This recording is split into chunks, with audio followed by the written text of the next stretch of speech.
Sahabat Kak Ika, terima kasih sudah klik video ini. Jangan lupa like, subscribe, dan tekan tombol lonceng. Selamat menonton. Ini kenapa suamiku dia jadi macan, Umi. Wabarakatuh. Waalaikumsalam warahmatullahi wabarakatuh. Ya ini Bapak dan Ibu, saya di jawabannya dari Bapak dulu baru Ibu. Apa yang mendorong Bapak dan Ibu untuk bertaubat? Coba disampaikan Bapak dulu. Keinginan sendiri, Bu. Keinginan sendiri. Keinginan sendiri. Ya. Untuk apa nih misalnya kok mau taubat tuh untuk apa sih gitu? Untuk jalan yang lurus. Hidup lebih Jadi, baik. pengen lebih baik gitu, Bu. Alhamdulillah ya. Bagaimana kalau Ibu? Kalau saya sih menghapuskan dosa-dosa saya di masa kecil sampai masa tua itu, Umi. Ya, menghapuskan kemudian berubah menjadi lebih baik lagi ya. Ya, menjadi istri ibu yang soleha untuk suami dan anak saya nanti. Amin, amin. Pertanyaan yang kedua nih ya, saat melakukan perbuatan dosa nih pada waktu itu ya dulu gitu ya, yang diingat itu apa sih? Tahu nggak kalau yang saya lakukan ini salah gitu? Gimana? Ya, hilaf sih, Mi. Tapi kadang-kadang ingat juga, Mi. Makanya sangat berdosa jadinya. Tapi ingat kalau nih misalnya nih salah nih, aku tuh salah kayak gini gitu, sadar nggak waktu itu? Sadar sih, Mi. Tapi gimana ya, namanya hilaf gitu, Mi. Hilap kok sering. Ya, gangguan setan ya, gangguan setan itu. Iya, iya. Iya. Kemudian kalau Ibu gimana? Kalau saya waktu saya melakukan dosa di masa muda saya merasa takut dicampur aduk kayak gitu, Umi. Jadi saya berani di saat saya mau hubungan sama siapapun, sama orang pun, siapapun gitu, saya ada berani. Tapi kemudian hari udah selesai berhubungan begitu, seakan-akan kita tuh inget dosa, takut sama orang tua, sama bapak, sama ibu, sama keluarga kayak gitu, Mi. Jadi takut di hari itu kayak hancur gitu gimana. Ya, takut tapi waktu itu diulang lagi ya. Iya. Tapi yang penting udah mau sadar, mau tobat, itu yang penting. Semua orang melakukan kesalahan di masa lalu, itu semua orang yang ustadz, kiai juga dulu punya masa lalu pasti, dan orang yang preman juga punya masa lalu, ada yang tobat sekarang menjadi baik ya. Jangan putus asa ya, Allah selalu membuka pintu tobat untuk umatnya. Kemudian apakah yang dipikirkan pada saat itu ya, ini kembali yang waktu kita berbuat dosa itu, atau merasa nih gue jagoan nih, gue bisa begini, gue hebat nih gitu, nggak ada pikiran kayak gitu nggak? Ada, Mi. Gitu ada ya. Pikiran ke situ. Iya. Ya itu salah satunya gangguan dari setan ya, karena setan itu sifatnya adalah sombong, merasa gue hebat, itu salah satu sifatnya. Kalau Ibu gimana? Kalau saya waktu saya begitu, saya saya dulu masih kecil, saya direndahin, diinjek-injek sama saudara, sama tetangga. Di saat saya kerja, saya mau buktiin kalau saya tuh bisa gitu dengan uang saya, kecantikan saya manfaatin ke orang-orang. Jadinya ya begitu. Nggak diakui oleh keluarga itu karena apa nih? Misalnya maaf, mungkin karena kita badannya, kulitnya hitam, atau kita nggak pintar, atau apa kan macam-macam. Kenapa tuh nggak dianggap sama keluarga, nggak dihargai, kenapa? Ya mungkin karena saya jelek dulu, masih kecil gitu, tomboy. Sedangkan keluarga selalu bilang ini nih, lo kayak ini, kayak temen lo gitu, cakep. Dibanding-bandingkan gitu ya? Dibanding-bandingkan gitu ya? Iya, Umi. Makanya saya tuh yang namanya nyari duit sendiri dengan hasil kerja, dengan tuh semua laki-laki terpikat gitu, Umi. Alhamdulillah ya kesampean di saat itu saya juga takut, kok saya bisa berbuat kayak gini, karena mungkin ya karena dari orang-orang yang mina saya, lu jelek banget sih, lu gini banget sih gitu Mi. Kalau ayah Jadi ibu, bapak ibu nganggap kayak gitu nggak?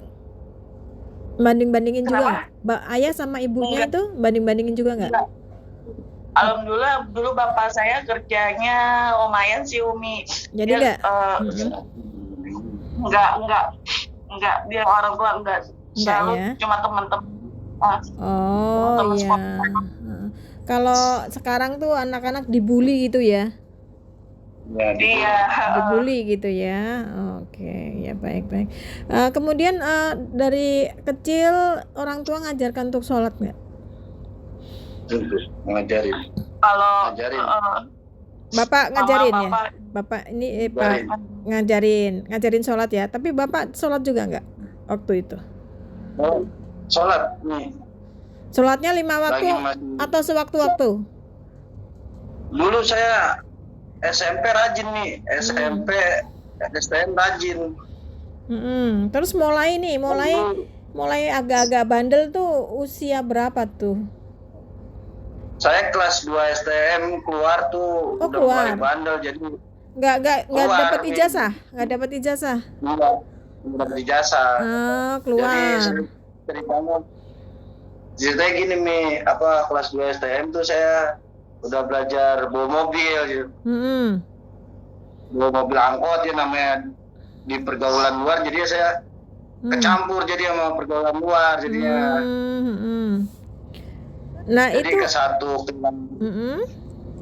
keluar atau Ke satu dikeluarkan dari sekolah? Keluar Bukan mau? saya. Iya.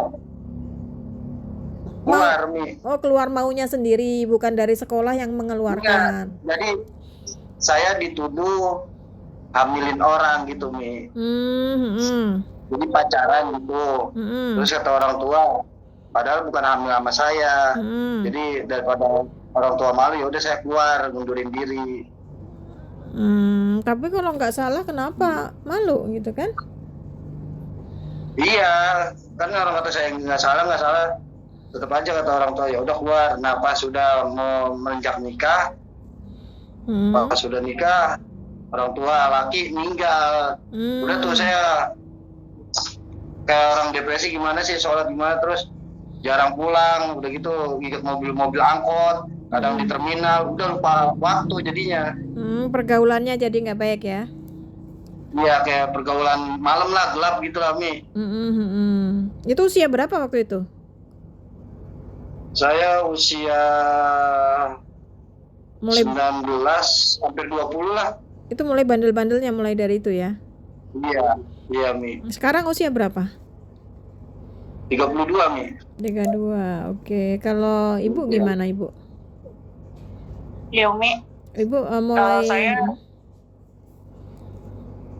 ingat sholat apa enggak sholat Umi? ya waktu dari kecil diajarin sholat nggak sama orang tua, kemudian mulai sholat itu kelas berapa gitu? Bapak sama mama sih cuma nyuruh-nyuruh sholat doang sih Umi, untuk belajar, untuk ngajarin sholat itu 5 waktu nggak pernah. Saya itu cuma kemauan sendiri untuk ngaji waktu itu. Akhirnya guru ngaji itu selalu ingetin dari bacaanku gitu, udah aku hafalin. Nah dari SD itu kelas 1 sampai kelas 5 itu saya masih sholat Umi. Nah pas kelas 6 itu kan masa-masanya puber ya Umi ya.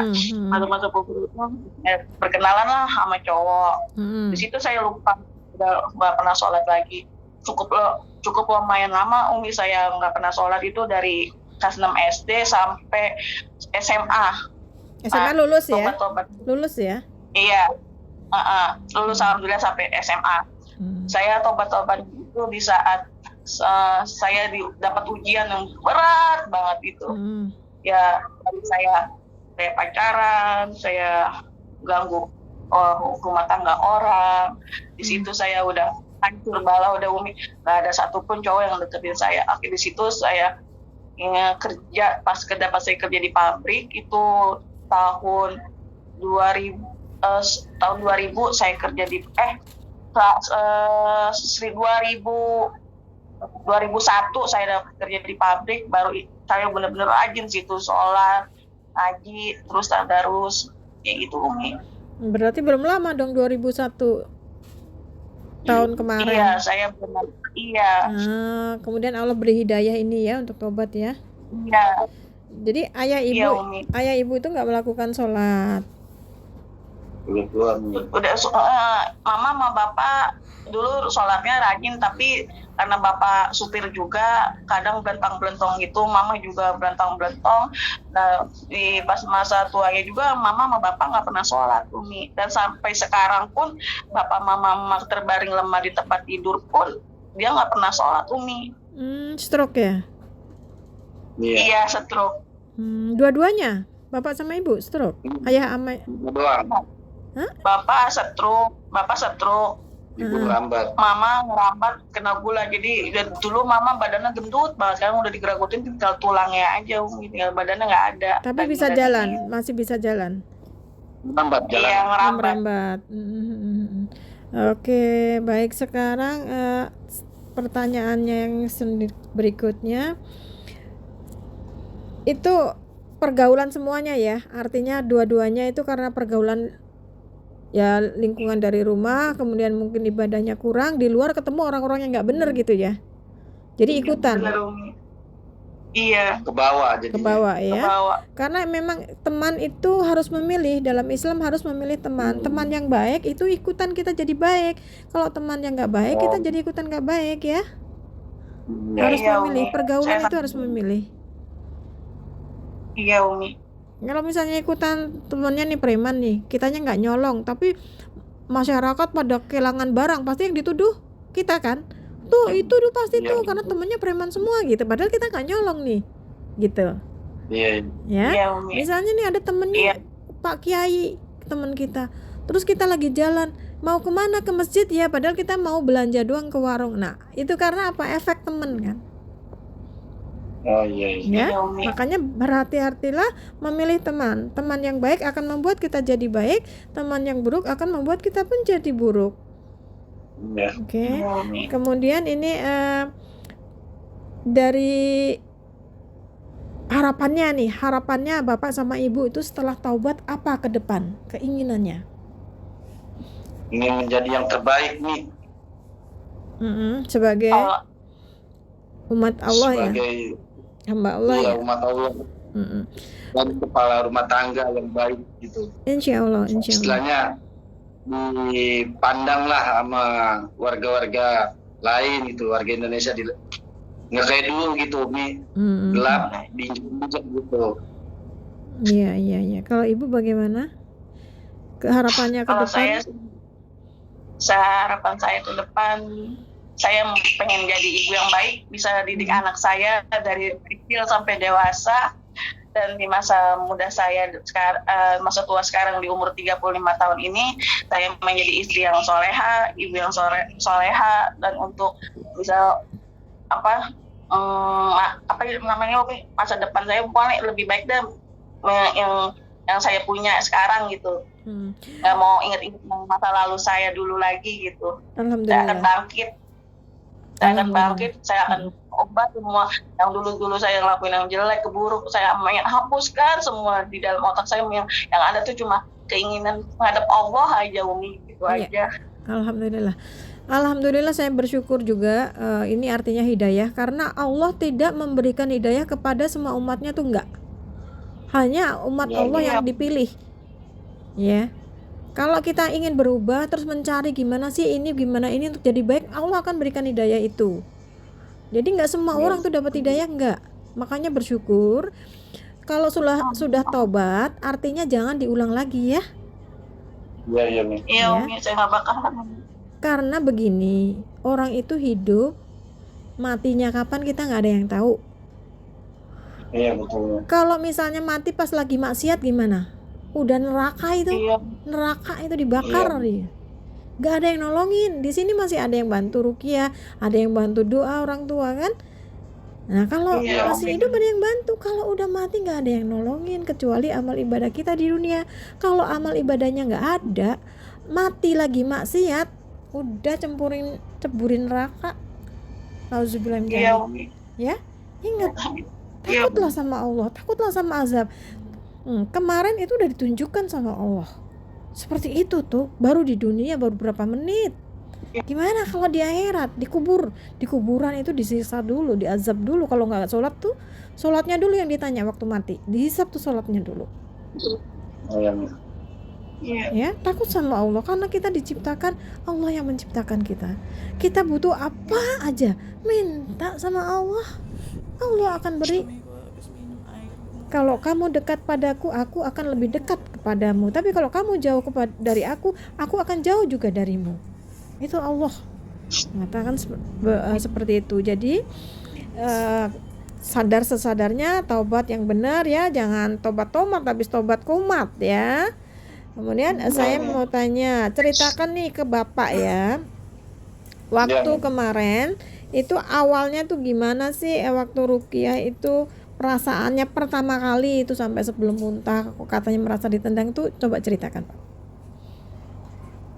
Iya kan kata Umi kan saya duduk sila, terus Aqua di depan, tangan kan suruh di atas paha kan tuh.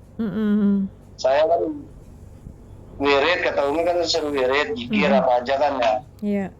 Saya menyebut nama asyhadu alla ilaha illallah, itu badan kayak ditendang dari belakang. Punggung ya? Iya, punggung. Terus? Ditendang kayak kenceng itu kata saya. Untung saya enggak mental ke tembok, untung saya langsung astagfirullahaladzim, langsung kayak keluar gitu. Kayak muntah lah. Muntah itu, pas ditendang tuh muntah? Muntah saya langsung. Muntah, nggak sadarkan diri, langsung saya tergeletak. Kata saya, oh tiba-tiba ada kucing langsung mau masuk ke badan gitu. Langsung saya nggak kuat. Akhirnya kan kata istri katanya masuk tuh langsung. Sebentaran doang langsung keluar lagi. Nah nggak lama udah kayak gitu. Badan saya ngeliat orang tua saya. Oh, yang udah meninggal. Iya. Itu marah emang benar-benar marah jadinya. Saya jadi, namanya kan kalau orang tua laki saya takut. Emang dari dulu. Saya kalau nggak sholat aja di sabet pakai pengiran. Bapak asli mana sih? Saya asli Betawi, Bu. Oh, sama. Pisang. Oh iya. Iya. Nah, jadi setelah itu langsung muntah, terus badannya terasa apa tuh? Lemas. Panas enggak? Panas iya, semua seluruh badan panas. Panas ya. Habis muntah? Habis panas kan. Langsung keringetan, saya nih langsung keringetan, udah kayak mandi keringet lah pokoknya. Iya. Udah cuma itu aja sih. Pas ngeliat orang tua langsung saya kayak merasa bersalah gimana sih. Iya.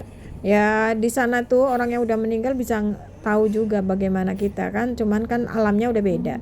Jadi ini dengan Bapak sama Ibu tobat, doakan orang tua juga ya, semoga orang tua diampuni dosanya, diberikan surganya Allah juga. Dan apabila kita suatu saat dipanggil sama Allah harus pulang juga dalam keadaan yang husnul khotimah, yang sudah bersih, membersihkan diri dari segala dosa-dosa. Ya Bapak ya Ibu ya. Saya doakan juga semoga Bapak Ibu bisa menjadi hamba Allah yang istiqomah, amanah. Amin ya. Amin. Amin ya Allah. Dan jangan diulangi lagi. Kucing siapa sih? Itu Bobby ya, istighfar ya. Bukan, itu gede. Umi, kata suamiku ngeliat ada kucing di kamar Umi, katanya gede banget, gede, tolongin Umi. Ini kenapa suamiku diruqyah jadi macan Umi.